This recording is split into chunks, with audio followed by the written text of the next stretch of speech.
Iaanunsyo na pabukas ng LTFRB ang dagdag pasahe sa mga city bus. At noong weekend pa umaaray ang mga pasahero ng mga provincial bus dahil nauna na silang nagpatupad ng dagdag pasahe. Saksi si Ian Cruz.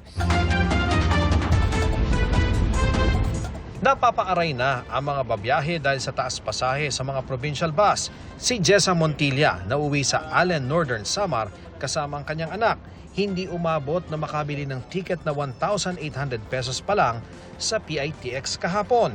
Kaninang umaga, 2,035 pesos na ito. Medyo nag-adjust. May barko pa kaming babayaran. Hindi pa kasama yung ticket sa barko. Ang ilang bus driver, inabisuhan ng kumpanya na posibleng magbawas ng biyahe. Ano ko lang sa operation manager namin, baka parang magbabawas yata ng biyahe. Ang mga bus pabagyo naman mula sa isang terminal sa Cubao, Quezon City.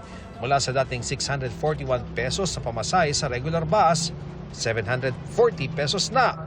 Ang first class na dating 1,038 pesos, naging 1,139 pesos. Mabigat para sa estudyanteng si Kisha na lingguhan pa namang umaakyat ng Baguio.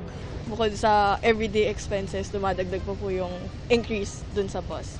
Ipinatupad ng dagdag pasahe sa provincial buses itong Sabado, 2 linggo bago ang Semana Santa, kung kailan inaasahan ang dagsa ng mga babiyahe. Para makatipid, nag-ordinary bus si Lisa pauwing Ginubatan, Albay. Wala, talagang limit na magpa-Manila. Mahirap na. Bukas i-anunsyo kung magkano ang taas pasahe sa city buses ayon sa LTFRB. Iba ang fare structure ng metro buses compared sa provincial buses. Iba rin yung expense basket ng provincial buses compared to the city bus. Hindi sila the same. Pero sino mas magiging mataas, provincial or city? Tingnan natin bukas. Bago pa ang panibagong taas presyo sa petrolyo bukas, umaabot na sa mahigit 100 piso ang kada litro ng diesel sa ilang gasolinahan sa Naga City at Libmanan, Camarines Sur. Bukas hanggang Huwebes, mamahagi ang DSWD ng 5,000 pisong ayuda sa 139,000 tricycle drivers sa Metro Manila. 30 payout site sa iba't ibang lugar ang tinukoy ng DSWD. Posibleng sa Lunes naman daw ang bigayan ng ayuda sa mga jeepney driver at isusunod ang iba pang public utility vehicles. Kung kakailanganin, posibleng may bigayan muli ng ayuda mula sa pondo ng AIX o Assistance to Individuals in Crisis Situations. Ang instruction ng ating presidente, kailangan multiple times kung tumagal pa to. 139,000 will cost the government around close to 700 million pesos. So nakahanda na yan.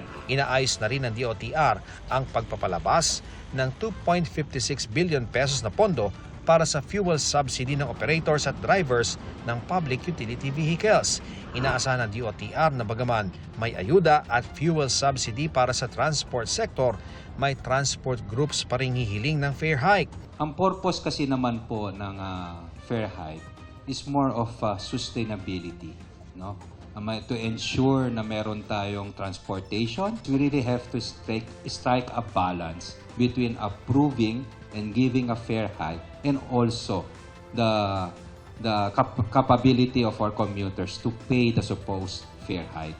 Pinag-aaralan na rin daw ng DOTR ang paglulunsad ng libreng sakay tuwing rush hour para higit na maalalayan ang mga commuter. Kinakausap na rin daw nila ang mga toll operator para pababain muna ang kanilang singil para makatulong sa publiko. Sa gitna ng patuloy na pagtaas ng presyo ng petrolyo, may kinakasang nationwide strike ang grupong Piston at mga kaalyadong grupo sa March 19.